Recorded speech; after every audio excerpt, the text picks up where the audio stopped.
Buenos días a todas y todos. Es un honor para nosotros estar aquí, compartir con este panel este tema tan importante, que si bien el fenómeno no es nuevo, sí lo es como tema de discusión y está tomando cada vez más fuerza.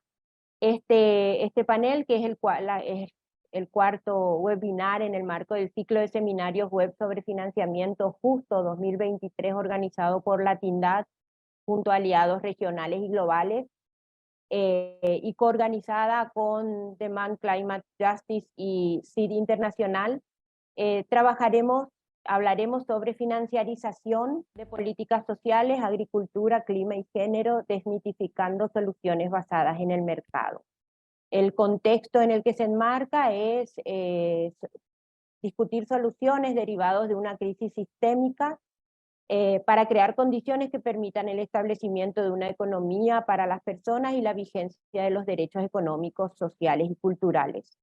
En este marco hemos organizado esta webinar que trabajará diferentes temas, desde temas conceptuales, de política pública y temas que además llegan de manera directa, afectan de manera directa a las personas, buscando a partir de este evento tener discusiones que nos permitan mirar el futuro y plantear soluciones desde nuestras propias organizaciones y desde la sociedad civil.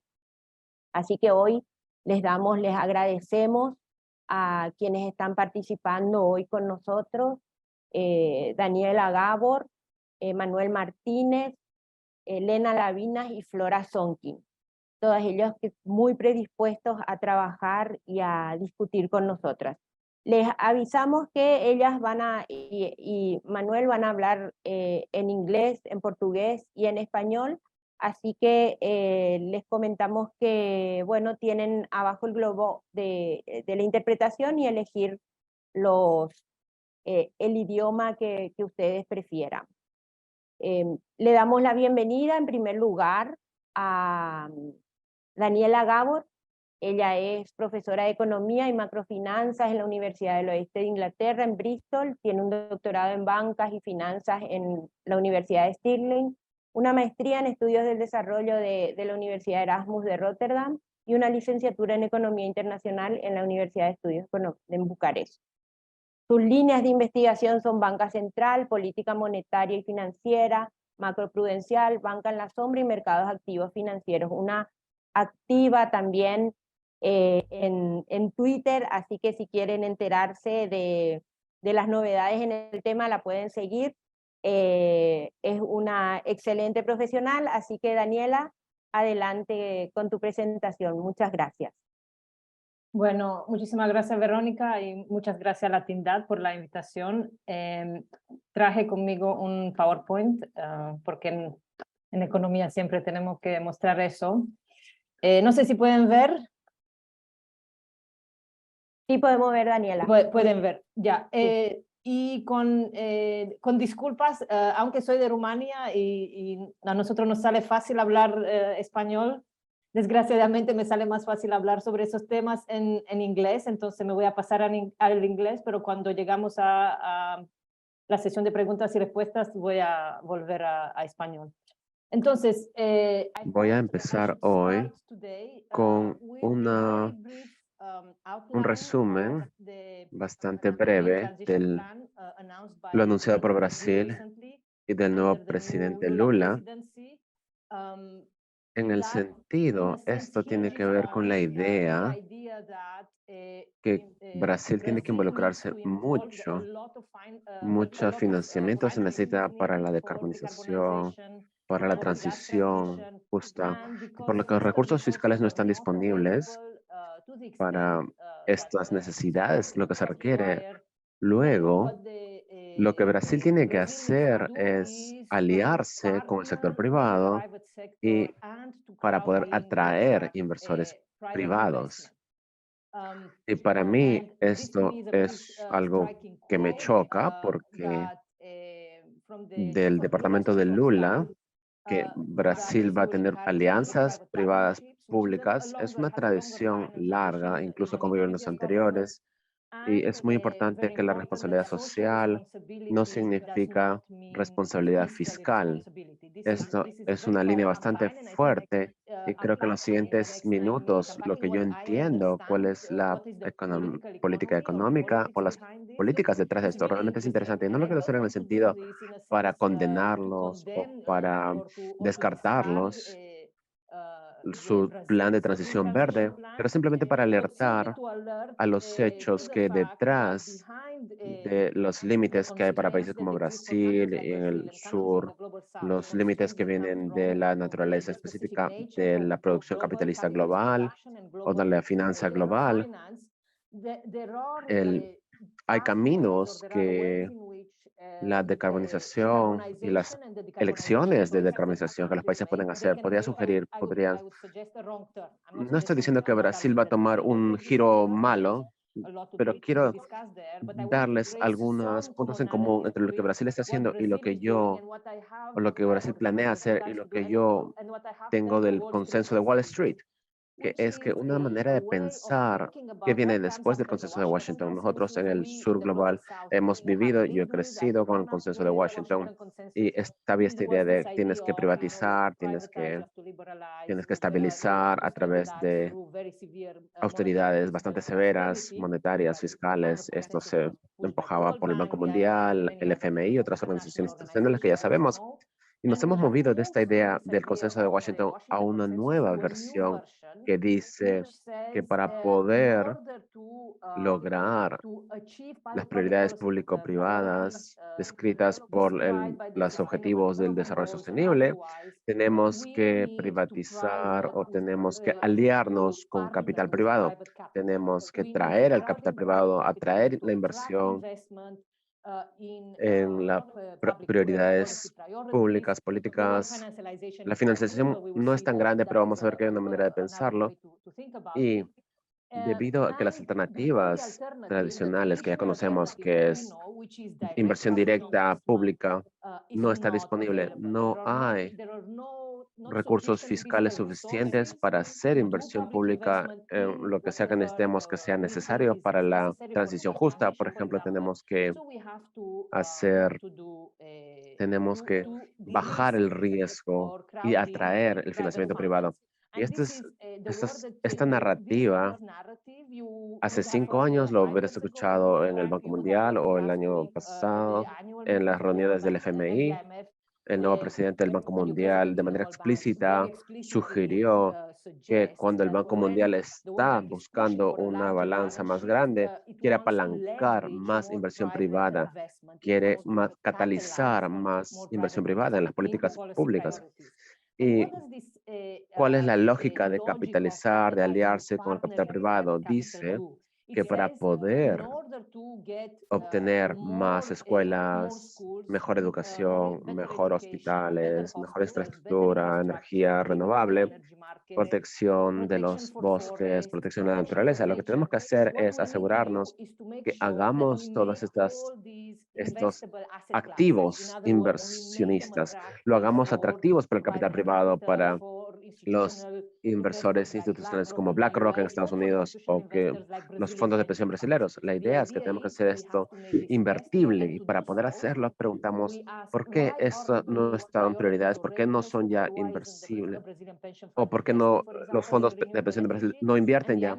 Y la respuesta es el perfil del retorno de inversión está mal, ya sea que esté muy alto o muy bajo. Lo que tenemos aquí es el Estado llegando o los bancos grandes diciendo, voy a tomar algo de riesgo, voy a quitar, voy a asumir y compensar algo de riesgo para que tus retornos ajustados por el riesgo estén mejor y esta oportunidad de inversión sea más atractiva para ustedes.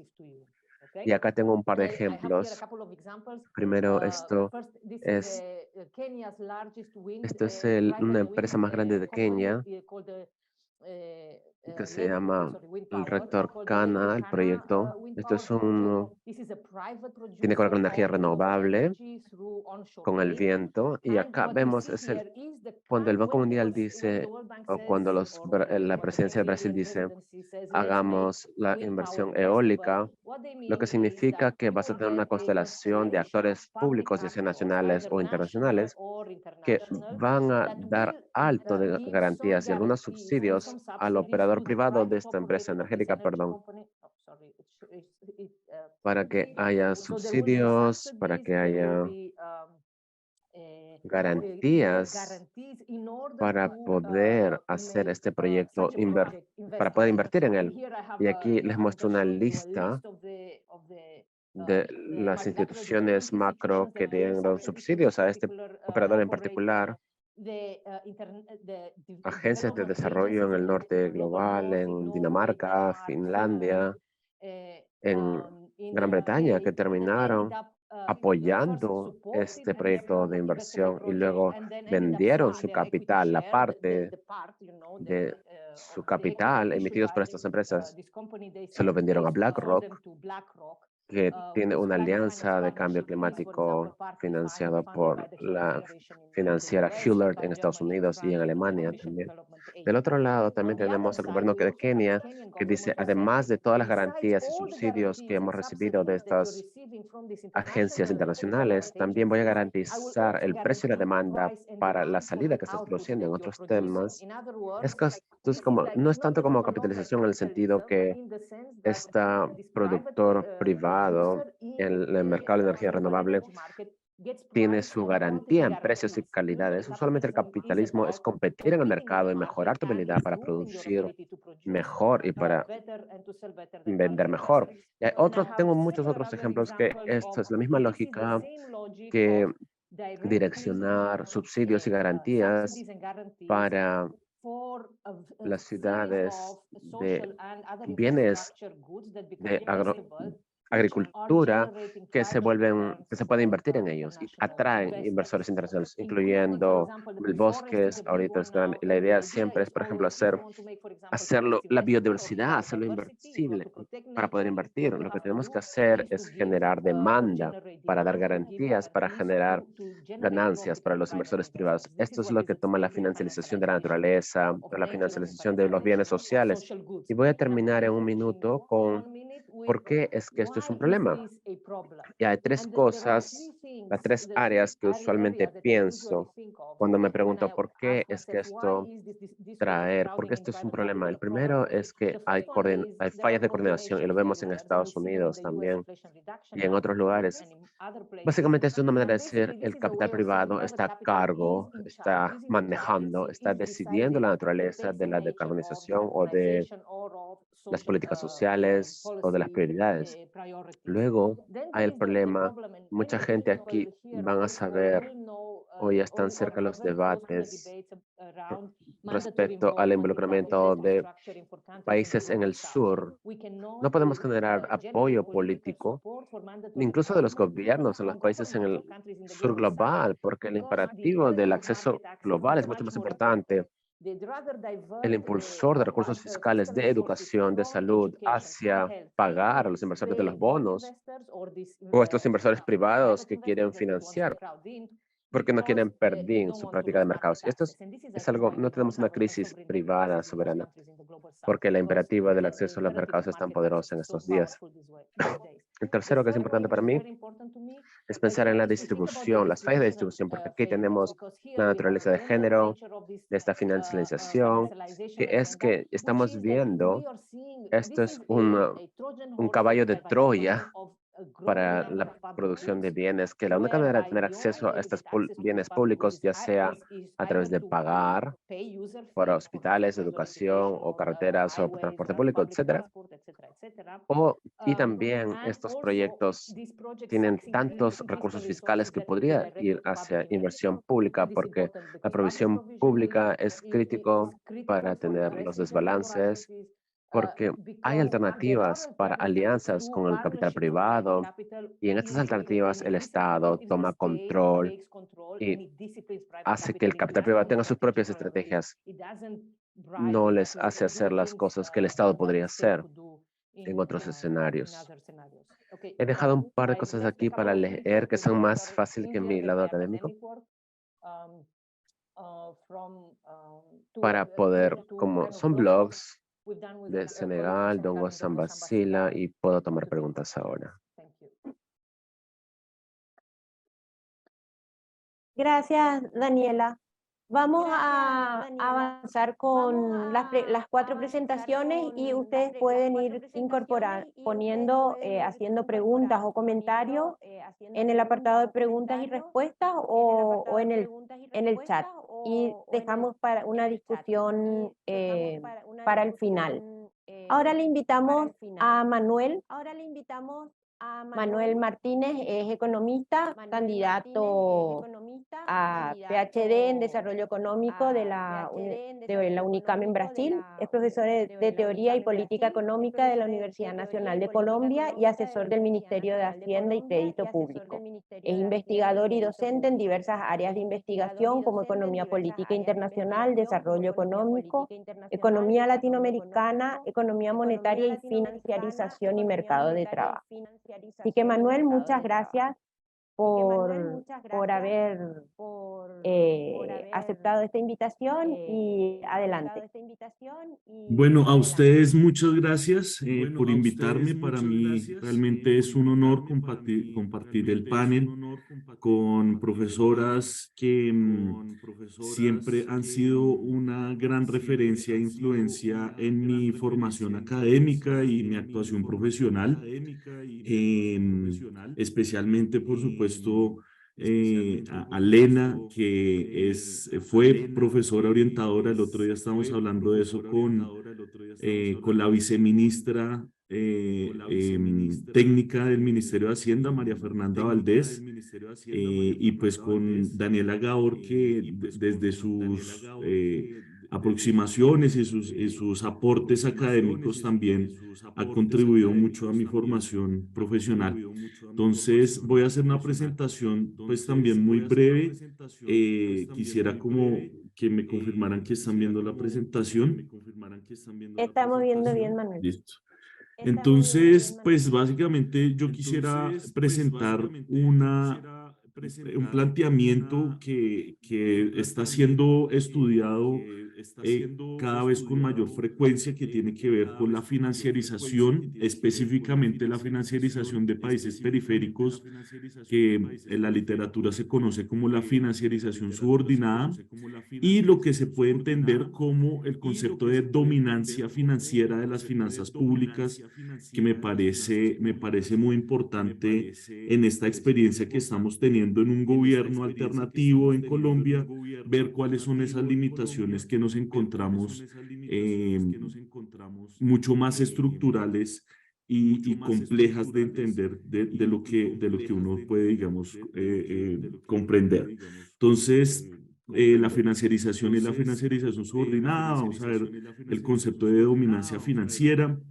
En tercer lugar, propongo que pues veamos rápidamente la financiarización de la deuda pública y la restricción financiera externa en países periféricos, y finalmente analizar los límites al desarrollo democrático en esos países periféricos. Entonces, pues para comenzar, simplemente mencionar algunas cuestiones que ya todos ustedes conocen muy bien, como un concepto de financiarización como un patrón sistémico de la riqueza, que basa sus ganancias en la esfera financiera y que es como un aspecto estructural del sistema mundial globalizado, y que tiene como característica una expansión en la flexibilidad y la liquidez de la riqueza en un proceso permanente de valorización que está basado también en la centralización y concentración de capital. Esto es una definición que a mí particularmente me gusta porque es bastante amplia y recoge bastantes de los elementos trascendentales del proceso de financiarización. Es de un profesor de la Unicampi, del profesor Braga. Y hay otro aspecto que me parece muy relevante para esta presentación, y es entender que el capital ficticio es aquel que comanda ese proceso de acumulación capitalista, y en donde se torna, digamos, cada vez más importante y determinante en las decisiones de gasto la inflación y la deflación de los activos, generando o exacerbando una mayor inestabilidad que es intrínseca al capitalismo, lo cual también va a tener implicaciones en las fluctuaciones y esperadas de los precios de los activos financieros. Y en cuanto a la financiarización subordinada, a lo que nos referimos es a la forma específica en que se presenta esa integración financiera de la periferia en ese sistema financiero internacional y que está condicionada a dinámicas de acumulación por su nivel de subordinación, así como la integración asimétrica y dependiente que tiene esta economía o estas economías en este sistema. Y hay una creciente literatura que pues varios colegas de Daniela Gaor que están trabajando en esto, como Alami, como Kaltenbrunner, entre otros, que han planteado que la definición de integración financiera subordinada se refiere, o digamos, tiene una especial importancia dentro del capitalismo financiarizado y la internacionalización de los circuitos de capital, donde las finanzas juegan un papel trascendental en la extracción, transferencia y realización de valor, no como un aspecto corriente, una característica presente en las economías periféricas, sino también como un aspecto histórico que se ha dado y que ha generado una perpetuación de un desarrollo geográfico desigual entre los países centrales y los países periféricos. Entonces, teniendo claro esta definición de financiarización, uno puede pasar a entender en qué consiste la dominancia financiera, ¿no? Entonces, en la literatura dominante tradicional, en el mainstream económico, se ha hablado de un debate entre la dominancia fiscal y la dominancia financiera, que se vuelve un dilema estéril, dado que en el periodo de la financiarización lo que domina en realidad es la esfera financiera sobre las finanzas públicas.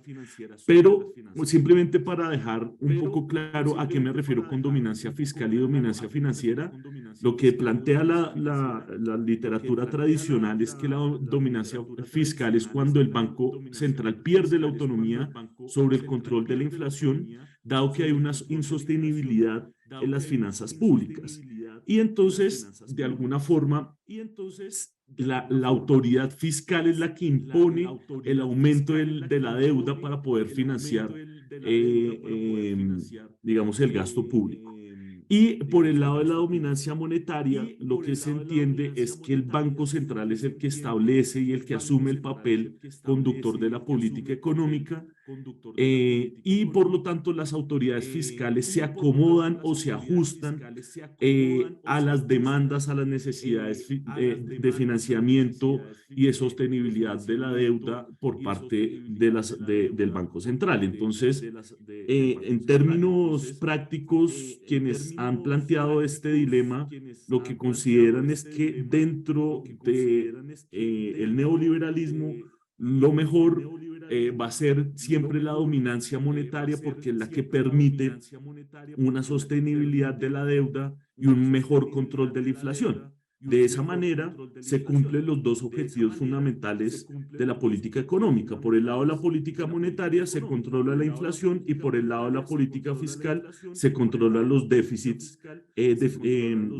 públicos y por ende se tiene una sostenibilidad de la deuda como una consecuencia del control de estos dos aspectos fundamentales. Eso es en el mundo ideal, digamos, de la teoría convencional, de la escuela neoclásica, del nuevo consenso macroeconómico, pero digamos en una visión alternativa, que es la que propongo también a partir de muchos estudios que se han hecho al respecto, es que en la financiarización en realidad no se presenta ni una dominancia fiscal ni una dominancia monetaria. Lo que se presenta en la práctica es una dominancia financiera de las finanzas públicas, que se refiere básicamente a una generalización, una exacerbación de la dominancia monetaria a una escala en donde las estructuras institucionales del Estado y el modo de la regulación de la economía están condicionadas por el poder de las finanzas. Y esto se da porque la dominancia financiera se da en beneficio y beneficia a la acumulación rentista y patrimonial de unos actores muy importantes, muy poderosos que están, digamos, alrededor de las operaciones y los instrumentos financieros que tiene el Estado para poder gestionar su deuda y financiar su presupuesto. Y esto, por supuesto, se vuelve entonces como una política fiscal que se vuelve en un instrumento simplemente de corrección de algunas inestabilidades, pero está en función de las necesidades de la política monetaria. Y esto se expresa en últimas en una austeridad fiscal que suprime los derechos sociales y económicos de la población. En este sentido, entonces, uno puede entender en qué consiste la financiarización de la deuda pública. Entonces, en primer lugar, algo que ya conocemos y que es cotidiano en nuestros países, hay una mayor parte del presupuesto público que se dedica cada vez más al pago de intereses y amortizaciones de la deuda, que está a favor justamente de esos acreedores y que reduce el espacio fiscal para el funcionamiento del Estado y especialmente para la inversión pública. Segundo, se expresa también siempre por medio de un diferencial siempre positivo entre la tasa de interés con respecto a la tasa de inflación y también en el caso de los países periféricos, un spread financiero entre las tasas de interés de los países emergentes con respecto a las tasas de interés del país central de Estados Unidos y que eso le permite tener siempre una rentabilidad asegurada a los acreedores privados y nacionales y extranjeros que se benefician de esta condición. Y además son los acreedores privados, están lo que ya mencionaba Daniela, que son bancos comerciales, aseguradoras, corredoras, fondos de pensión muy importantes en nuestros países, fondos de inversión internacionales que cada vez ganan mayor relevancia en este mercado de títulos y de bonos, y agentes extranjeros que exigen una seguridad jurídica y una confianza inversionista, lo cual hacen que se eleven a nivel constitucional muchas de estas exigencias en términos de la disciplina de la política fiscal en los países. Entonces, también, digamos, esto se expresa a través de el análisis de la sostenibilidad de la deuda, ¿sí? Es decir, la relación de la deuda con respecto al PIB o el GDP, y los balances primarios, los resultados primarios, que digamos es el déficit fiscal descontando los intereses de la deuda. Y a partir de ahí se establecen unas reglas muy rígidas de reglas fiscales que, digamos, restringen la actuación de la política fiscal en estos países. Y, por supuesto, esto también tiene efectos en términos de, digamos, la austeridad tiene efectos tanto en términos de crecimiento, de la distribución del ingreso y de la riqueza y de la garantía de los derechos humanos que imponen esta austeridad fiscal. Simplemente para dar un dato, esto es un dato de la CEPAL, el servicio total de la deuda pública como porcentaje de los ingresos totales de los gobiernos centrales, pues es relativamente alto, altísimo en unos casos como en el de Haití, México, Brasil, Panamá, Argentina. Hay otros países que están como en un nivel intermedio. En el caso de Colombia es de 36.3%. Si uno cuenta, digamos, tanto intereses como amortizaciones del capital, pero en general se ve como una alta proporción del pago de intereses y la amortización de la deuda. Entonces, eso demuestra que cada vez restringe más espacio para las inversiones públicas requeridas para poder adelantar el desarrollo. Y el otro aspecto tiene que ver con la restricción externa financiera y los efectos que tienen las finanzas públicas. Entonces, para mencionarlo muy rápido, la financiarización subordinada transforma también esa forma en que se dan esa restricción externa más tradicional, más estructuralista, que digamos lo desarrollaron mucho los economistas de la CEPAL en su momento, pero cuando se habla de la financiarización, esa restricción externa cobra más importancia la esfera monetaria y financiera que la misma esfera productiva y tecnológica, que sigue manteniendo una restricción externa y que sigue demostrando una asimetría, pero la esfera monetaria y financiera cobra mucha más importancia y relevancia, en donde las relaciones económicas internacionales de los países están condicionadas al dólar, el dólar como dinero mundial en términos de Marx o como moneda de referencia internacional en términos más keynesianos o de Minsky, que establecen unas condiciones para las relaciones financieras y el endeudamiento a nivel internacional, y para los países periféricos es un factor determinante.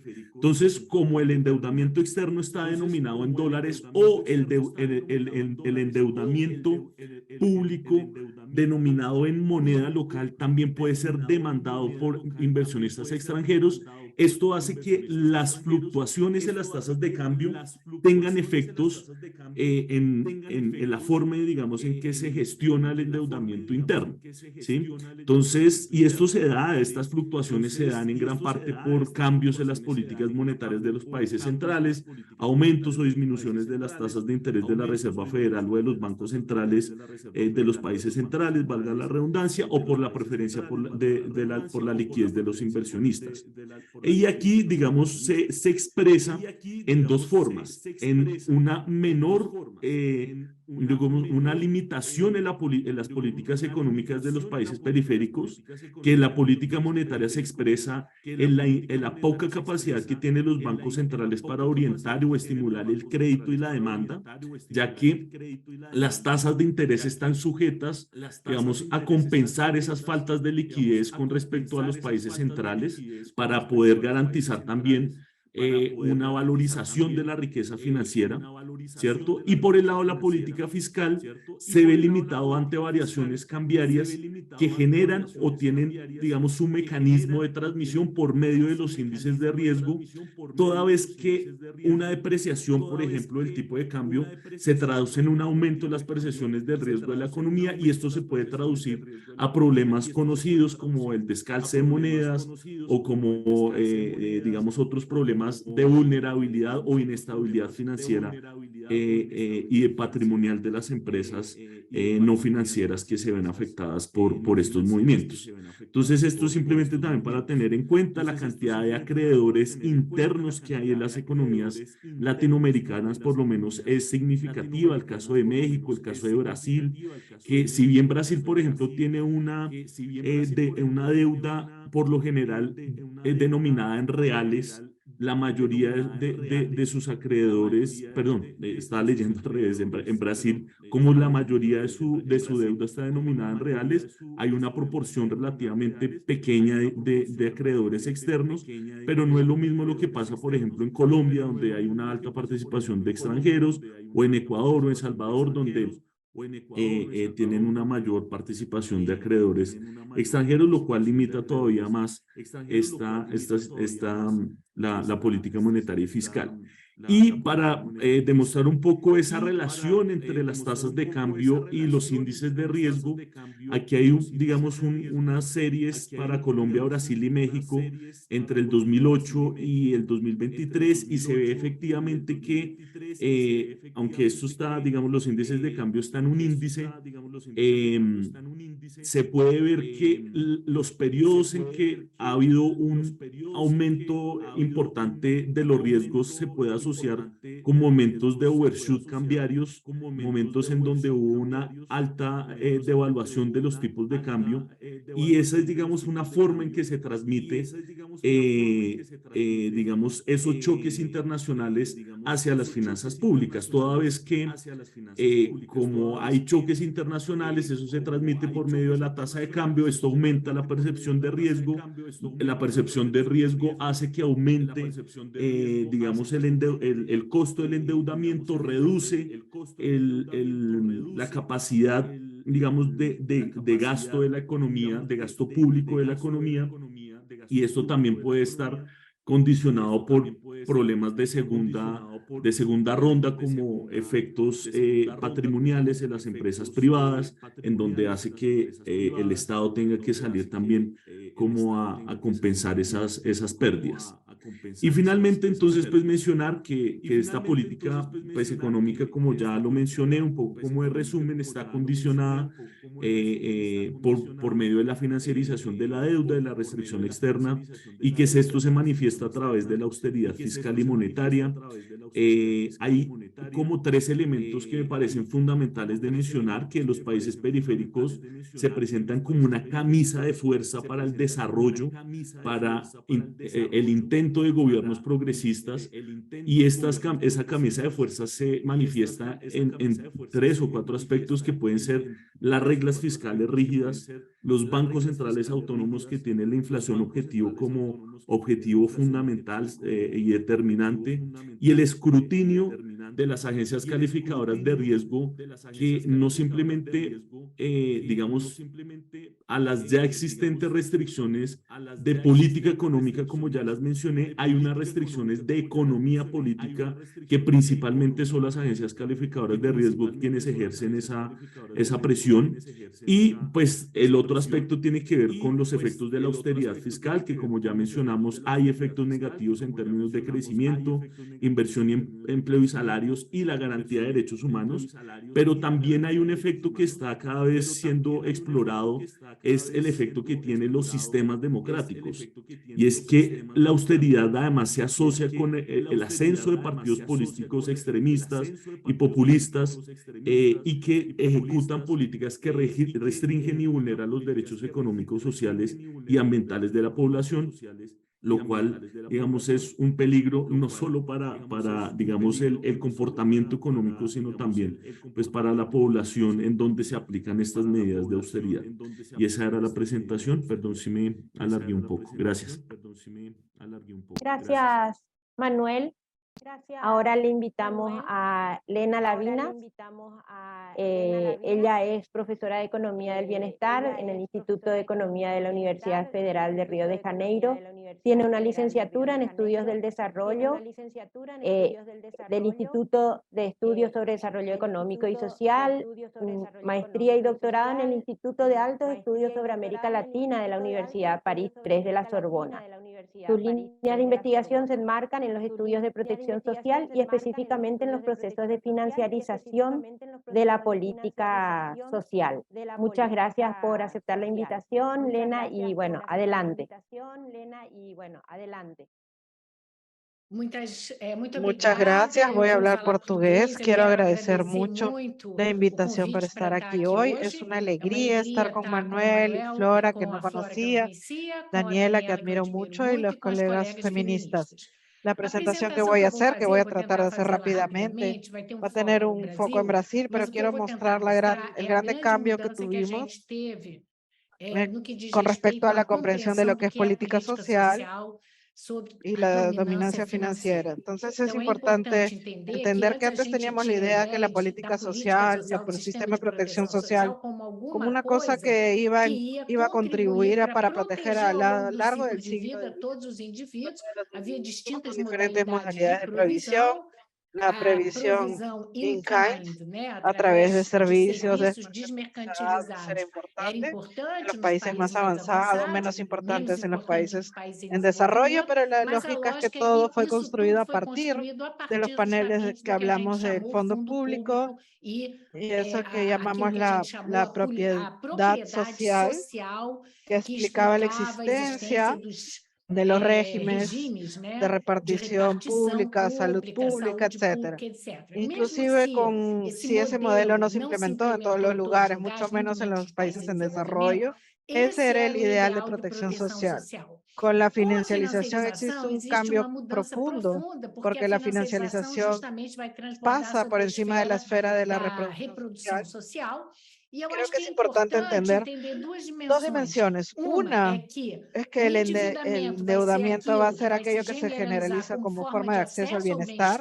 Y la segunda es que vamos a tener nuevos actores sociales probando servicios y eso se va a dar a través de la búsqueda de ellos por tener ganancias financieros, ganancias que son derivados de la propiedad del capital y no propiamente de la producción. Y eso creo que la financiarización se explica sobre todo por eso dentro de la lógica rentista, donde hay nuevas formas de la obtención de rentas, de lucros derivados de la propiedad y no de la producción. Entonces, rápidamente quiero mostrar algunos casos en Brasil que muestran la profunda transformación, la metamorfosis de la política social. Esto era para mostrarles cómo es que a lo largo de los años 2000 y en particular después de la llegada del gobierno del PT, tuvimos un proceso de crecimiento de endeudamiento de las familias. Estos son datos del Banco Central, que en el 2005 menos de 17% de la renta de las familias estaba comprometida con pago de deudas y hoy tenemos una cosa que llega hasta 50%, siendo que según el propio Banco Central, al final del 2021 había 85 millones endeudados, casi la mitad de la población. Y muchos de ellos muy endeudados. Y esta condición es medida en que hay mayor oferta de crédito a la familia. Siempre fue una parte de la familia. Hasta los años 2000 fue necesario, claro, un proceso de estabilización macroeconómica, pero existe todo un cambio en la lógica de la acumulación, y la acumulación rentista va creciendo, pero este gráfico es importante para mostrar que cuando comparamos el stock de créditos que fue dado a las familias, que es la línea roja, perdón. Y cuando vemos la línea azul, vemos que a partir del 2016, el stock de crédito es más grande para las familias brasileñas que para las empresas. Esto quiere decir que son las familias quienes van a garantizar la rentabilidad de las inversiones y de los lucros del sector financiero de los bancos. Y es bueno decir, solo para que recuerden, que en Brasil 90% de nuestras condiciones de crédito de 2015, desde 2012, se dan con crédito de consumo y no crédito inmobiliario, que permitiría el acceso a la familia activos mayores que existen a nombre de familias, que como todos sabemos. Entonces, cuando vemos justamente, cuando vino el COVID, vemos acá estas dos líneas, la roja estamos atrasos en los pagos y el negro es el grado de influencia en las familias brasileñas. En el 2020, cuando se adoptan estas medidas generosas de transferir números grandes de recursos a las familias, lo que hacen las familias altamente endeudadas y que también con altos niveles de problemas, a pesar del desempleo, de la inseguridad alimentaria, corren a los bancos.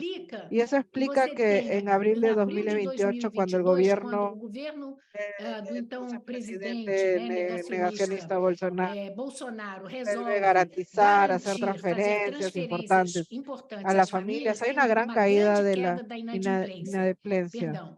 Y esa grande caída dura un mes porque las familias corren para el banco para reducir su deuda y poder adquirir una nueva deuda, y por eso es que hay un nuevo aumento y también en el atraso de los pagos. No es por eso que llega Lula y la ley de apostar en las PPTs, como dice Daniel, tiene un programa social más grande que ya tuvo Brasil. No es el Bolsa Familia, que fue restituido, sino un programa que se llama Desenrola Brasil, que el foco no es en el endeudamiento de las familias que aún crece, pero sí en reducir el grado de inadimplencia, que hoy alcanzaría 70 millones de brasileros que están inadimplentes o que tienen pagos en atrasos.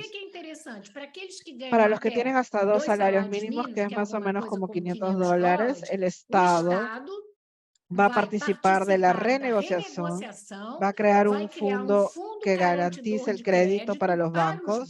Los bancos van a negociar libremente con aquellos que están endeudados, va a negociar la deuda, el valor de la deuda, se va a redefinir un nuevo valor de deuda, y en el caso brasilero endeudado regrese a estar inadimplente, o sea, que no pague su deuda, entonces ahí el gobierno brasilero, a través de un fondo garantizador de crédito, va a pagar al banco, el principal, corregido por la Selic, que hoy está en 12,75%, lo que el brasilero le debe al banco. Entonces, para regresar a lo que hablábamos con Daniela, es realmente una forma de que yo quiera expandir de nuevo el acceso a crédito, garantizando que los bancos no van a tener riesgo e intentando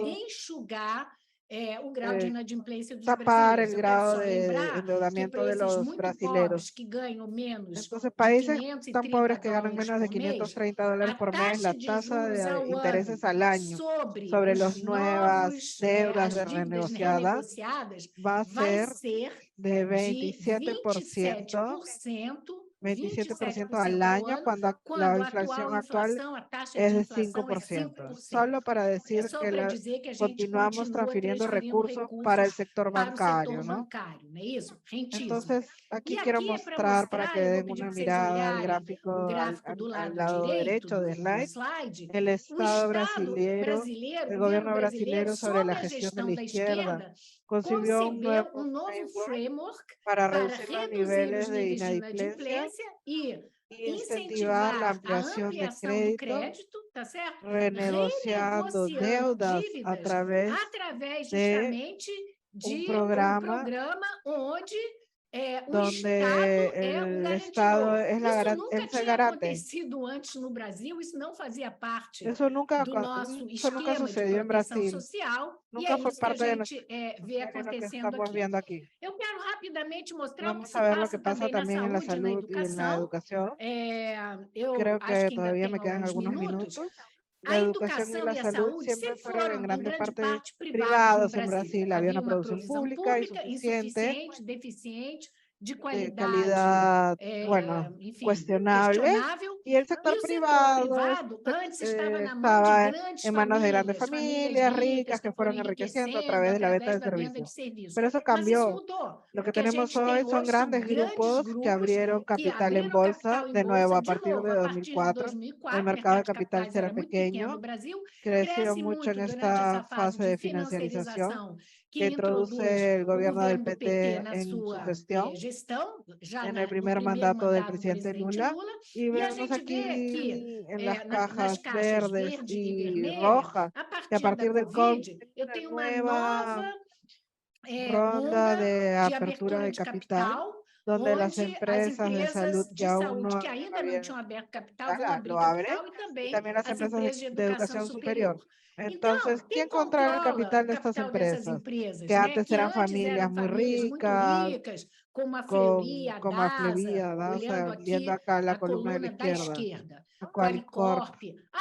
Ahora vemos por la segunda columna de la izquierda, que gran parte del control nacional de estas empresas está en manos de fondos de private equity. BlackRock, que mencionó Daniela, pero también muchos otros. Y no es algo pequeño, es un porcentaje alto.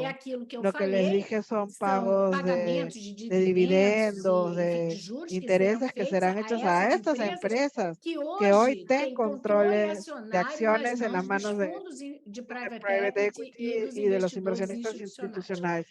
Esto llevó a un cambio desde el punto de vista del papel de las llamadas health techs en Brasil. Tuvimos una expansión violenta en los últimos años en las plataformas de telemedicina, que también refleja el proceso de grandes, como dijo,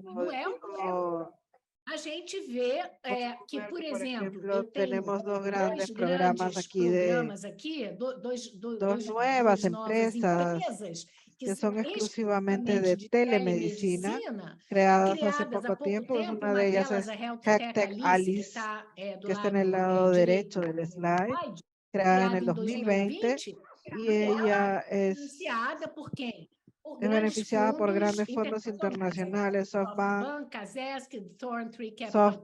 Kaspersky. Tienen millares hoy de brasileños que buscan este servicio, que pagan a las tarifas que fueran necesarias de beneficencia de la previsión pública. Con la enseñanza superior, siempre en Brasil tuvo la característica de ser fuertemente privatizado. Solo para que vean acá que en el 2020 77% de todos los estudiantes universitarios brasileños estaban en empresas privadas, pagaban por eso.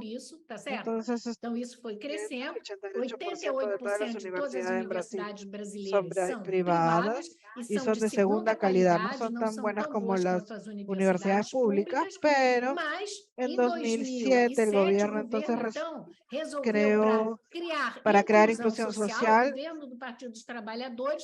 el Partido de Trabajadores creó un programa de financiamiento público a las empresas privadas para que puedan hacer que aumente el porcentaje de alumnos que irían a universidades privadas para mostrar que había una democratización del enseño superior, de la enseñanza superior.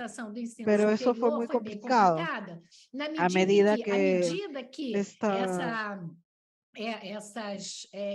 programas aquí, la columna gris aumentaba el número de matrículas. Las empresas de educación superior que tenía capital en bolsa tener una gran valorización de sus activos, de sus acciones en bolsa, creciendo muy por encima de la media de la valorización de los activos de la B3, que es la empresa brasilera. Entonces, ¿qué vemos con esto? Vemos otro cambio estructural que en la medida que a partir de 2015 se suspende todo con la crisis, la recesión que tuvo Brasil, el 2016, el impeachment de Dilma, de la presidenta Dilma, las empresas privadas comienzan a promover, a financiar el acceso a la enseñanza superior. Pero como es muy caro, con tajas, por ejemplo, de 5% al mes, lo que es absurdo, es tan caro que los jóvenes que quieren entrar a las universidades privadas, porque no hay oferta suficiente en la esfera pública por causa de las políticas de austeridad, lo que hacen los jóvenes, ven que en el 2020, 60% de todos los brasileños inscritos en universidades están en cursos de enseñanza a larga distancia, pero en el 2022 eso llegó a 72%. Quiere decir que las personas no están teniendo un proceso de socialización, de formalización en una universidad de calidad, pero muchas veces porque no tienen recursos, compran un curso solo y la van pagando en vez de inscribirse y matricularse en una carrera entera. ¿Qué está dentro de este sistema? De nuevo, fondos de private equity, como ven, y de nuevo se ve no solo el Charles Zuckerberg Initiative, pero tenemos también algunas de las empresas que son parte del Big Three. Entonces, quien decide el diseño de la política social en Brasil, aunque la esfera privada está impactando también en la pública, son los fondos de private equity y los inversionistas institucionales. Para concluir, quiero decir que tenemos una novedad, además de que lo que dijo Daniela, no tengo tiempo de continuar aquí. El gobierno está lanzando el Social Impact Bonds para expandir el crecimiento de inversiones, para usar recursos que puedan expandir la cobertura de la Bolsa Familia, de la seguridad alimentaria, de la capacitación de mano de obra. Sea, el dinero va a emitir títulos por 20 millones para que tengamos aportes del sector financiero, que significa finalmente que estamos haciendo estamos sacando la política social del presupuesto y la estamos inscribiendo en las planillas de los bancos y de los fondos de inversión. Entonces, de eso trata. Al mismo tiempo, estamos viendo que el gobierno ahora se transformó la política social, la gestión de la deuda de las familias. La deuda pasa a reconfigurar el repertorio de políticas públicas en una total novedad.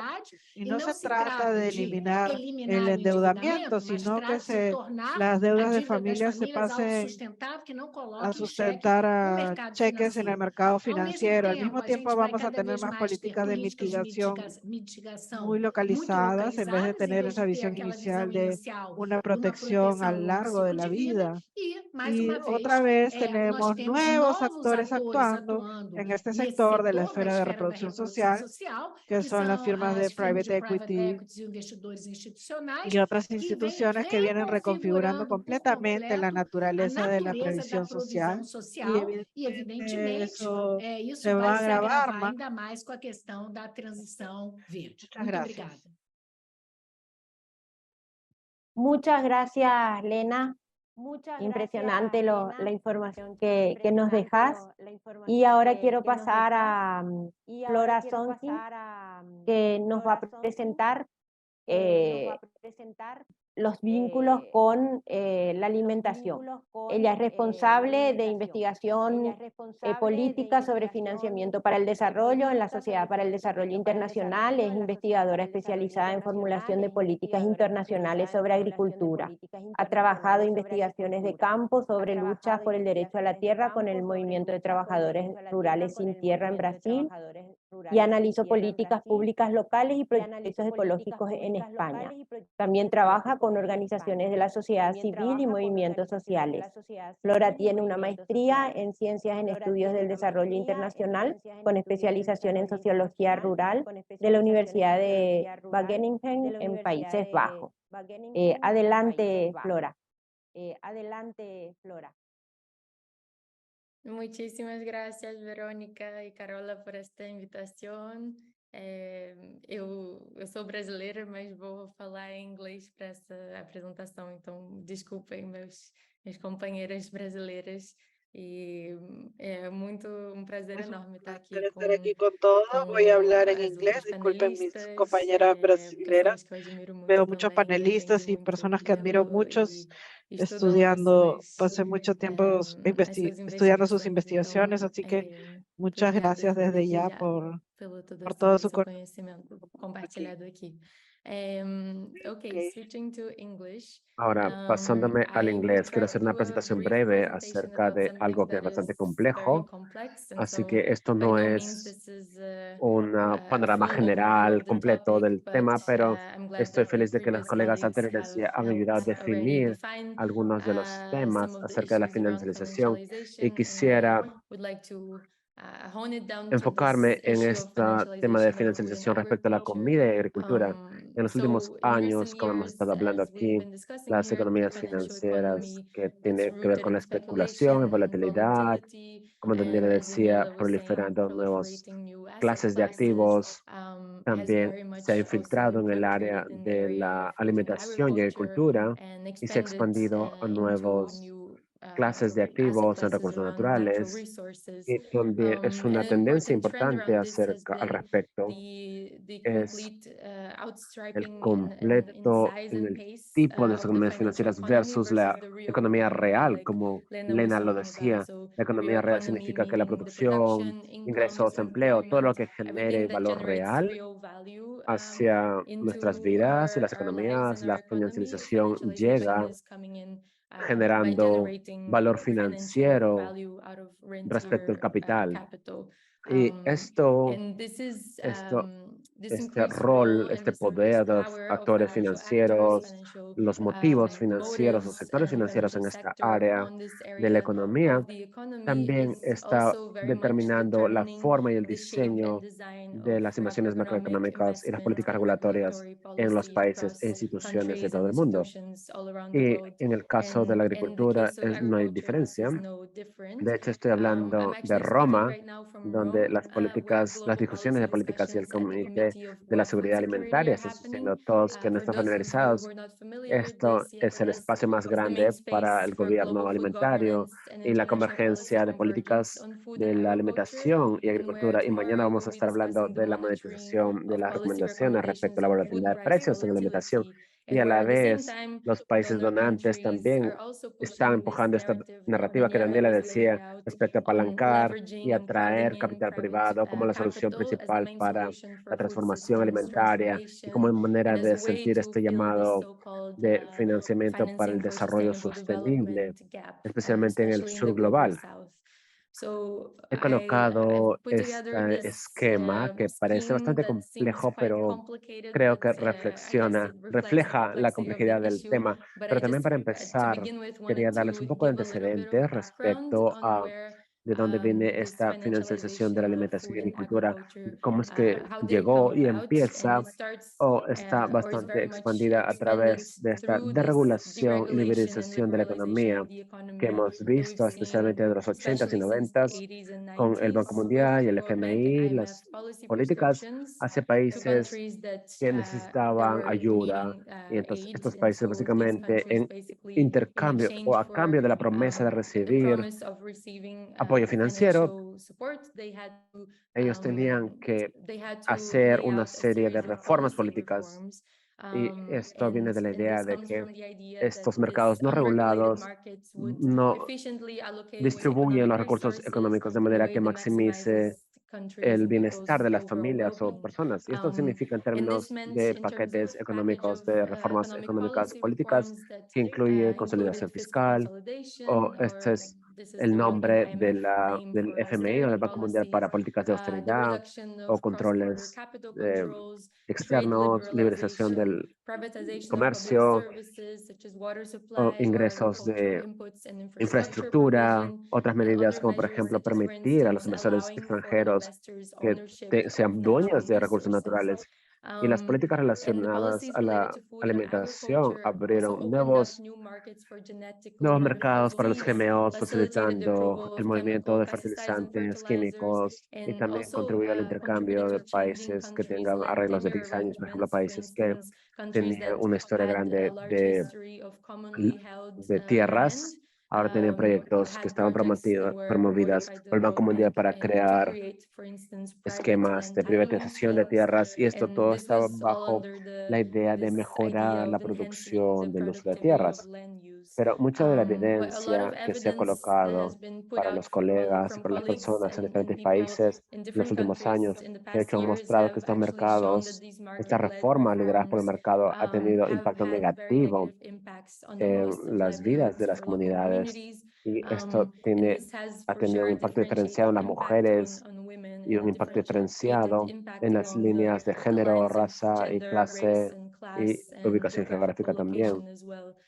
Pero estas reformas han beneficiado los inversores, agricultores, los especuladores y hemos visto especialmente desde el 2008, la crisis del 2008 y también la crisis alimentaria, que ha habido una gran corrida del sector financiero como los gestores de activos, fondos de pensión, intentando correr hacia el sector de agricultura y alimentación como una oportunidad de inversión bastante rentable Esto sucedió a través de derivados de commodities, inversiones altas de especulación y estos intereses financieros y motivos, como por ejemplo incrementar las ganancias, influenciaron cómo los sistemas alimentarios se forman. Por ejemplo, vemos que con este incremento o este aumento de inversiones privadas en alimentación y agricultura, ha habido un cambio hacia una proliferación de negocios tecnológicos en agricultura, y cuanto más interés hay, cuanto más están corriendo este sector, hay una volatilidad mayor y un incremento en cómo los países y cómo los hogares, los agricultores, cómo están siendo afectados por estos choques externos o por la definición de precios que sucede fuera de su control. En este sentido, el precio en la agricultura, en los mercados de agricultura, ya no son impulsados por la oferta y demanda, pero son impulsados por tendencias y por el comportamiento que sucede fuera de las tierras, lejos de donde las personas están produciendo las comidas, pero se definen por el interés de los actores financieros e inversores que están buscando el retorno más rentable. Así que la desregularización y liberalización de la economía a la vez también significa la reducción del rol del Estado, y lo que Daniel hablaba con el consenso de Wall Street, que el rol del Estado se vuelve un actor que disminuye el riesgo. De manera histórica, ya no son los agricultores que solían recibir apoyo público a través de subsidios, créditos y esquemas de aseguranza. Ahora, en los últimos años, vemos que la individualización de este riesgo, y hay más aseguradoras externas que tienen que ver con estos choques externos, que ahora están más abiertos y tienen un impacto mayor en las vidas diarias. Lo que creo que es clave aquí y es bastante problemático es que a la vez que esta tendencia de regularización y financialización se está aumentando la volatilidad de los precios y está aumentando la vulnerabilidad a estos choques externos, también dan más inclusión social, lo buscan como solución a los problemas que este cambio ha logrado en el primer lugar.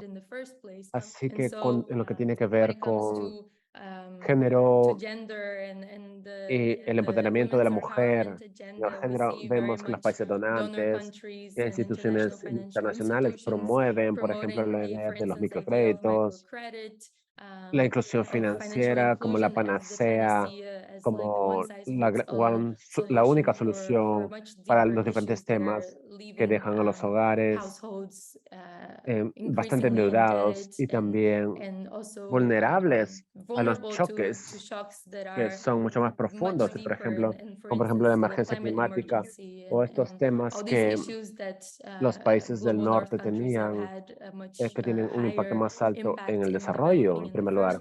Así que, como Lena decía, hay esta tendencia más grande a que los niveles de endeudamiento de las familias en términos de crisis, cuando tiene que ver con la seguridad alimentaria, las familias van a empezar a expandir sus necesidades más inmediatas, alimentación, y en este caso van a gastar menos en educación y salud.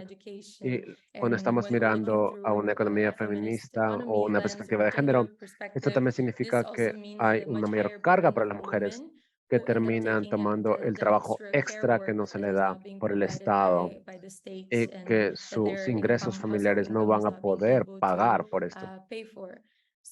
Esto es uno de los ejemplos del impacto de género de esta tendencia.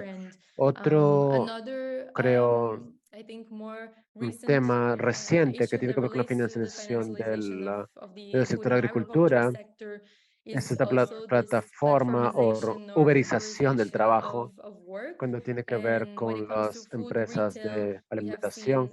Vamos a pasar a la siguiente diapositiva.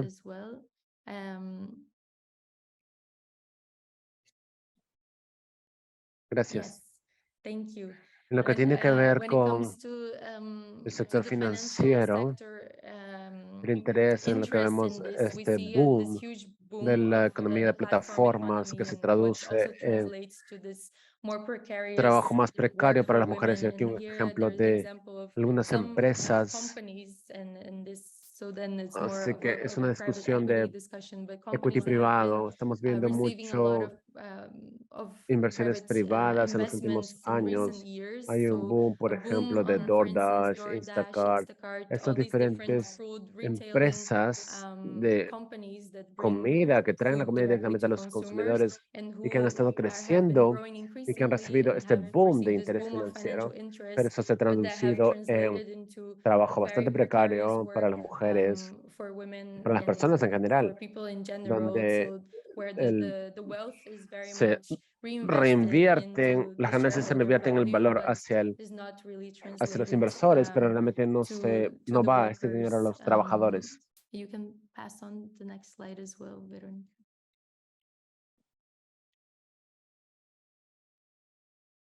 Aquí hay otro, Here's another, I creo, guess, ejemplo example de cómo of es que how esta tendencia de this trend of concentrar concentrating la wealth riqueza into the en la financial burbuja del sector sector above all financiero y and reducir reducing wealth la from riqueza labor en las personas.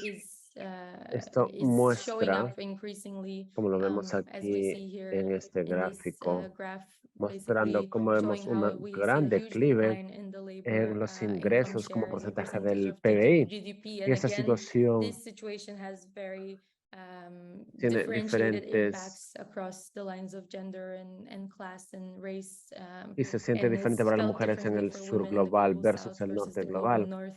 So Nuevamente, again, cuando when vemos we esta see this concentración de concentration of wealth revolving riqueza around the respecto a la financial economy finanzas, and economía, pero less on the real menos en la economy, economía the real, burden that la is shared carga que by tienen las women mujeres aumenta. increases. No sé I don't si know if I have, ¿me queda do I tiempo still have todavía? time? Un minuto más, Flora. 1 minute. Un minuto más, Flora. Okay. Creo que Yeah, I think el mensaje the main principal message que I quiero was trying hacer to es make que la was that financialización financialization aumenta la increases the incertidumbre y la uncertainty volatilidad de and price precios volatility for food para los producers and productores de consumers. It alimentación y generates more consumidores, precarious hace real trabajos economy más jobs, precarios en la economía y a and la then at the vez same time it will come and ofrece offer soluciones basadas en el mercado market-based para los problemas solutions que for the fueron creados en el problems that primer it lugar created por in the ellos. first place. Y And in esta this individualización de la individualization of solución the solution, o so the reliance enfocarse on en private esquemas de insurance schemes, the aseguramiento reliance on privado credit from o commercial banks, los bancos privados that que come quieren mitigar to los riesgos, mitigate the de hecho, risks, crean más actually create deuda more debt y no and llegan fail con to la deal causa with the root raíz causes en and esta the systemic dimensions of the dimensión problems. esquemática del problema. And so I Creo que think con with mi my última last slide, I diapositiva try quise to darles give puntos de some entrada entry para points for more esperanza, hope. solamente So just algunas some ideas ideas aquí here of de where dónde to move ir this en discussion términos in de terms of políticas, policy sugerencias o suggestions that potencialmente que could potentially podríamos deal with solucionar this estos issue. temas. One is Una es this la regulation of the asset management regularización de la industria industry. de There's gestión increasing de discussions about a activos, new financial un nuevo impuesto a las transaction transacciones tax. financieras, We tenemos la have the UN tax Convención convention process de that is impuestos de las advancing. Naciones There Unidas, is este this llamado continuo continuous call basado en by civil society organizaciones organizations and civiles y la LATINDAD TINDAD en included esta on that y cancellation el and the UN debt mecanismo workout del mechanism. hay un tema There's the de issue of comercio que es trade bastante that is clave very key y and that realmente no sadly I puedo hablar couldn't talk mucho en about esta in this presentación, pero presentation, but creo que en general I think in muchos de esos general, debates a lot están of these sucediendo discussions are en happening las within the Naciones UN Financing for Unidas Development process, and y espero que I hope podamos that we can keep seguir debatiendo esto en el futuro. discussing Muchas this further. gracias. So thanks so much. Bueno, muchas gracias, Flora. Impresionante todo lo que nos han presentado nuestras panelistas y Manuel. Han hecho un recorrido por lo menos 10 políticas: la política fiscal y de endeudamiento, las políticas climáticas y energéticas, la monetaria, las de salud, las de educación, la laboral, las alimentarias y la de agricultura, cómo la financiarización se ha imbrincado en todas estas políticas, obstaculizando el ejercicio de los derechos. Yo ahora quiero leer leer las preguntas y los comentarios que nos han incorporado en el chat y en el apartado de preguntas y respuestas. Están en inglés, yo las voy a leer en español y después damos una última ronda a nuestras panelistas para que puedan hacer comentarios, porque creo que todos los comentarios y preguntas pueden en algún punto ser respondidas o comentados por cualquiera de ellos. Bueno, María Rombalcera dice: hacer que los bienes públicos sean invertibles y la estrategia de reducción del riesgo tiene deficiencias, como lo ha explicado Daniela, a Daniela se refiere. ¿Cree que una perspectiva de derechos humanos podría ayudar a contrarrestar esta narrativa? ¿Podría la justicia tributaria ofrecer también una alternativa sostenible a la financiarización para cumplir con los derechos humanos y la justicia climática?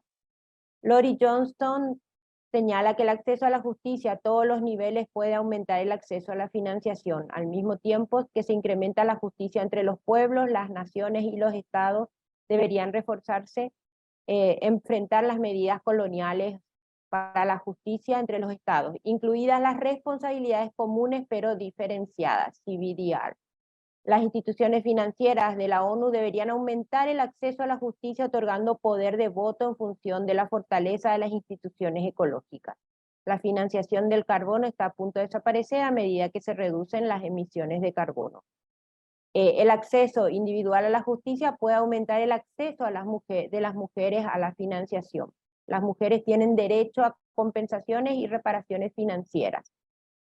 Marta Benavides señala que necesitamos tomarnos tiempo, no solo para definir los problemas y los temas de hoy y del futuro, en el marco de las discusiones del financiamiento para el desarrollo. Marta Muñiz señala que cree firmemente en la condonación de la deuda como paso para una transición justa, pero también señala que proviene de un pueblo de agricultores de subsistencia del nordeste de Brasil, por lo que está al tanto, no es ajena a la sed del país por emular a las potencias coloniales, dejando atrás a gente como ella. ¿Existen ideas para una transición justa más allá de las estructuras financieras mundiales? ¿Existen propuestas e ideas para integrar en el proceso las voces de, por ejemplo, las comunidades indígenas y campesinas? Y Ana Marriott señala: ¿cuál sería el consejo de los panelistas para frenar la financiarización de los bienes públicos y lograr un cambio político? Tal vez en el mismo orden en el que iniciaron, pueden hacer algunos comentarios Daniela, Manuel, Lena y Flora con respecto a estos comentarios y preguntas de 1 o 2 minutos. Entonces vamos cerrando nuestro evento que nos invita a seguir trabajando estos temas y que superó ampliamente, creo que, las expectativas en todos los temas que se han planteado y cómo se han abordado los temas de financiarización vinculados a innumerables temas que todos nosotros trabajamos cotidianamente. Adelante, Daniela. Bueno, muchas gracias por todas las preguntas y observaciones y por los aportes de mis colegas. No sé si ustedes le escuchan a Daniela, yo no le estoy escuchando. Sí, en la frecuencia de español o en idioma original. ¿Sí? Bueno, empecé con muchas gracias a todo el mundo. Y quiero decir que aunque a mí me parece que el enfoque de derechos humanos es muy importante, no creo que sea la mejor posición para pensar y para actuar y para hacer estrategias políticas en cuanto estamos hablando de financiarización y de esa idea de atraer capital privado. ¿Y por qué estoy diciendo eso? Porque, por ejemplo, si pensamos cómo llegó el Banco Mundial a esa narrativa de que hay que movilizar capital privado, hay que movilizar la finanza privada, cualquier como empleado del Banco Mundial diría, oh, por supuesto, nuestro enfoque es de derechos humanos. Nosotros estamos muy claros que los Sustainable Development Goals, ya se me olvidó cómo se dice en español, Los Sustainable Development Goals son muy importantes, son nuestra prioridad y para alcanzarlos necesitamos finanza privada. Entonces, con ese enfoque para mí, como se deja a un lado lo que creo que es igualmente importante y que hay que empujar mucho más, que tiene que ver con pensar cuáles son las condiciones macrofinancieras que construyen y condicionan lo que se puede hacer en términos de cómo el Estado cumple sus compromisos con los derechos humanos. Entonces, cambiar el enfoque no es como dejar al lado los derechos humanos, pero no usarlos como el punto de entrada y el punto de análisis, porque es como un marco liberal que nos llega a tener el mismo discurso, que puede llevarnos a tener el mismo discurso que tiene el Banco Mundial, que es, bueno, sin finanzas privadas no hay derechos humanos. Es imposible porque no tenemos plata. Eso es como en el más esencial lo que dirían ellos. Entonces, para mí es más importante pensar qué tipo de contrato social está creando, se está recreando entre el Estado y sus ciudadanos, cuánto se cambia el enfoque a esos partenariados con el capital privado. Y creo que Elena y todo el mundo ha mostrado con mucho detalle que es un camino que realmente reduce los derechos humanos y es un camino que crea muchas inigualdades y que refuerza una distribución, una política de distribución que favorece al capital privado, ni siquiera nacional. Muchas gracias, Daniela. Manuel, si querés agregar algún comentario. Sí, gracias, Verónica. Bueno, en primer lugar estoy de acuerdo con... bueno, en primer lugar realmente felicitar a Flora, a Daniela y a Elena por sus presentaciones. Aprendí mucho, como siempre, muy interesantes. Y sobre las preguntas, creo que hubo muchas como específicas hacia mí, pero comparto el comentario de Daniela al respecto, que justamente yo creo que esa sería como la diferencia entre el marco, la concepción de derechos humanos y política fiscal que se ha venido avanzando en los últimos años.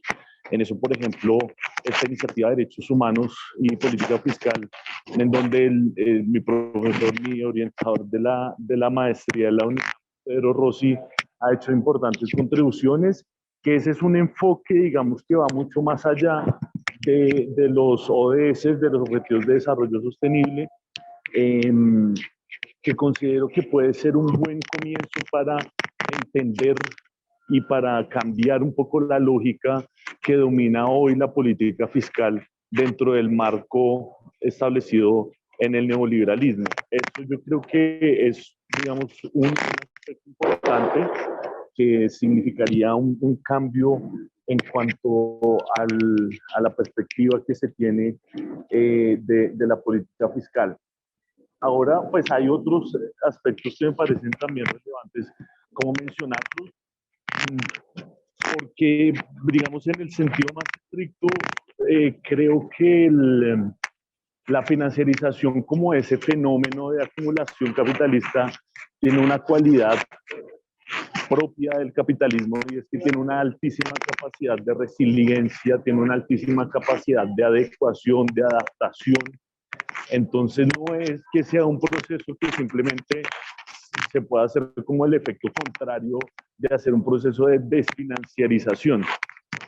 Por supuesto, es un asunto, un fenómeno mucho más complejo, pero creo que hay algunos elementos que pueden ir indicando como algunas posibilidades para avanzar, por lo menos en una mayor regulación, en unos nuevos contratos sociales, inclusive a nivel internacional. Y creo que hay dos aspectos que se han movido bastante últimamente. Uno, que es como consecuencia de la crisis climática, como bien lo explicó Daniela. Ha habido una discusión internacional, tal vez no al nivel de detalle, de la profundidad que uno quisiera, pero hay un debate internacional sobre la reforma al sistema financiero internacional, sobre el papel de los organismos multilaterales como el Fondo Monetario Internacional, el Banco Mundial, del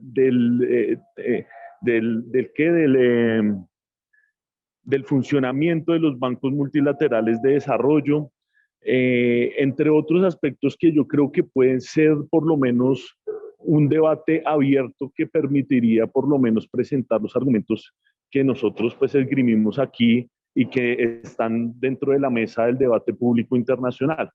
El otro aspecto tiene que ver algo que también mencionó Flora, que tiene que ver, por ejemplo, con todo este asunto de la discusión de la tributación global justa e incluyente, en donde las Naciones Unidas ha abierto el espacio para que se incorporen algunos elementos que quedaron por fuera de los acuerdos de la OCDE en torno a la tributación internacional de las plataformas digitales, etcétera.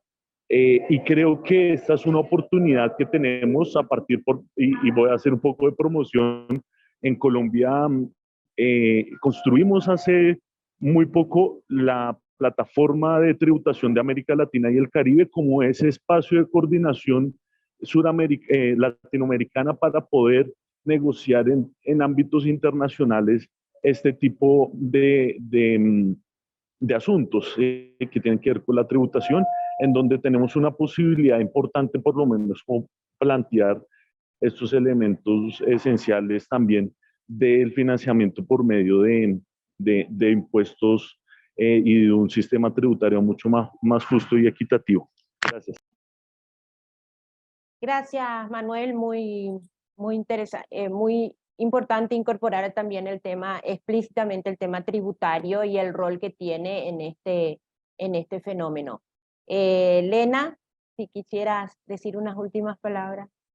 Me gustaría decir que soy bastante escéptica sobre la posibilidad de que nosotros podamos revertir la dinámica de financiación, lo que está sucediendo en el mundo ahora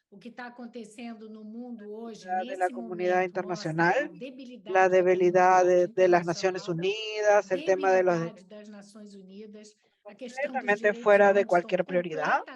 En fin, creo que los últimos 30 años en que la izquierda latinoamericana y socialdemocracia abrazaron la financiación, abrazaron el neoliberalismo, nos trajo esto. Y necesitamos de mucha radicalidad para cambiar esto. No estoy viendo cuál de nosotros tiene un inmueble que espera que continúe en un proceso de valorización futura. Nosotros que tenemos parte de nuestra pensión, yo no tengo, pero los más jóvenes que tienen fondos de capitalización, fully funded accounts, ¿quién quiere ver una depreciación de sus activos? Nadie. Entonces, nosotros somos hoy rehenes de un modo de vida donde la dominancia financiera no solo es hegemónica, como nos priva de universos colectivos. Quiere decir, es bueno tener acceso individual. Cualquier cosa individual no va a resolver el problema, porque justamente la gran revolución de los años del siglo XX, la creación de la propiedad colectiva a través del fondo público, que hace que con personas que no tenían ninguna propiedad, nada, trabajadores por su condición de trabajador, tenían derecho a un beneficio, una jubilación, compartir el riesgo. A medida que todo eso se individualizó, propiedad de activos, es individualización más completa. La idea de que voy a salir bien, de condiciones de enfrentar riesgos futuros, en medida de que yo consiga gestionar mi portafolio de activos. Y es eso que la financiarización creó. Entonces somos rehenes de todo esto.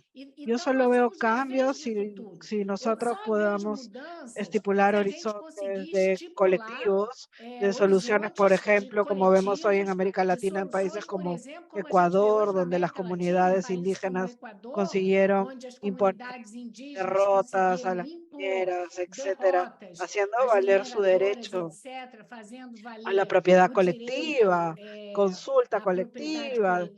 La población tiene que manifestarse, tiene que decir lo que es fundamental para ellos. El presidente Petro de Ecuador vino con propuestas regionales a nivel latinoamericano, colectivas, de superación justamente, en fin, de la política de desarrollo en base en el carbón. Vemos que Brasil dio una respuesta distinta y sobre todo no tenemos ninguna. Ya sabemos que Manga, que es el actual presidente, fue 20 años CEO de Mastercard y fue responsable por la introducción de todas las tarjetas de crédito y débito en África, que es un proceso de endeudamiento dramático y que en el año 2020 él invitó a los 15 CEO de BlackRock, de Vanguard, de AXA, que es la mayor fondo de inversión privados, los mayores inversionistas europeos, para sentarse con él para definir juntos los rumbos del desarrollo en las próximas 2 décadas. Entonces creo que estamos en una situación gran radicalización por parte de los movimientos sociales y de los líderes fundamentalmente progresistas podrán llevarnos hasta un horizonte mínimamente, en fin, justo en esa transición verde y también en la garantía, en garantizar nuestros derechos fundamentales. Muchas gracias. Obrigada, Elena. Y ahora finalmente, Flora, si quisieras cerrar el evento. Sí, gracias. Muy difícil cerrar el evento, pero voy a intentar.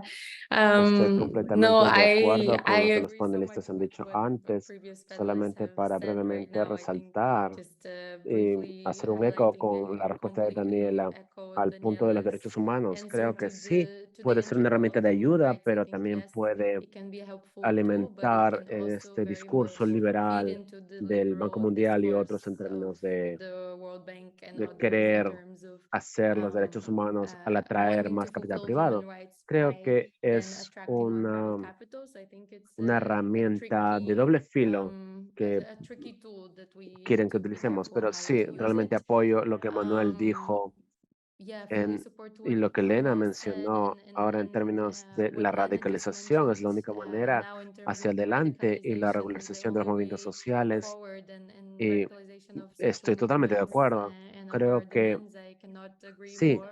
y la I think we're seeing, financialización lo hace más difícil yeah, porque and precisamente financialization just makes es it una more tendencia que difficult nos because empuja hacia precisely it's a esta trend that solución pushes individual, us así que towards this perdemos individual el seguimiento del solutions, and sistema so y de we la kind of dimensión. lose track Creo of que the sí, systemic claro, dimension. estamos en una And so crisis I de think that yes, we are of multilateralismo course in a y crisis of vemos este reto de multilateralism, balancear and we el see this poder entre los challenge of espacios, más balancing espacios the power democráticos que between solamente las Naciones spaces, more Unidas democratic spaces such as y the UN los and poderes tan grandes de otros the current espacios como la oversized power OSD o el of Banco other Mundial y spaces el like the FMI. OECD or the World Bank Tenemos and que ser IMF. And so más I think that radicales y we need to be también more para poder radical, and I think rebalancear we also este need to poder try dentro de to rebalance la this power arquitectura within the financiera global global y el financial gobierno económico architecture mundial. and global Creo economic que governance. So intentar traer I esta think economía, trying estos to bring debates this economic para, quiero discussions and decir, decision para making to lejos de lo completely, perfecto, I pero mean, más espacios to far democráticos from en las perfect, Naciones but Unidas. more Puede ser una democratic manera de spaces hacerlo such as the UN y can be one way to do it. sí, creo que And algunas preguntas habían acerca de la yeah, I think justicia there was de some questions impuestos. about Creo que ya respondí un tax poco justice. con el final de mi I think I presentación, pero también responded a estoy de bit with acuerdo the end of my que esto es presentation, but I definitivamente also agree un that this reto is importante para definitely an important avanzar struggle to push acerca for, de la of desfinancialización del course, otro lado. the definancialization Básicamente, on the other todo side. lo que podemos hacer So para basically, yeah, sacar el everything that we poder can de do to estos take power sectores away tan from this agrandados oversized y financial traerlo sector más and transformación bring a través de la economía real more transformation through the y real a economy través de and un through pensamiento radical de cómo es que more nuestra economía global podría radical thinking lucir of how our como global manera. economy could look like. I Es think más fácil de decirlo que way hacerlo, pero forward, me gustaría easier said than continuar done, con but esto. Así que muchas gracias. Muchas gracias, so Flora. Thank you, Flora. Gracias, obrigada. Les invitamos al próximo evento el jueves 16 y sobre todo gracias por la generosidad con que nos dieron toda la información y tan pedagógica en un tema que es muy complejo y difícil de empezar a leer y de discutir. Así que bueno, esperemos encontrarnos en otra oportunidad, en otro evento. Gracias Daniela, Manuel, Lena, Flora y a quienes asistieron y participaron.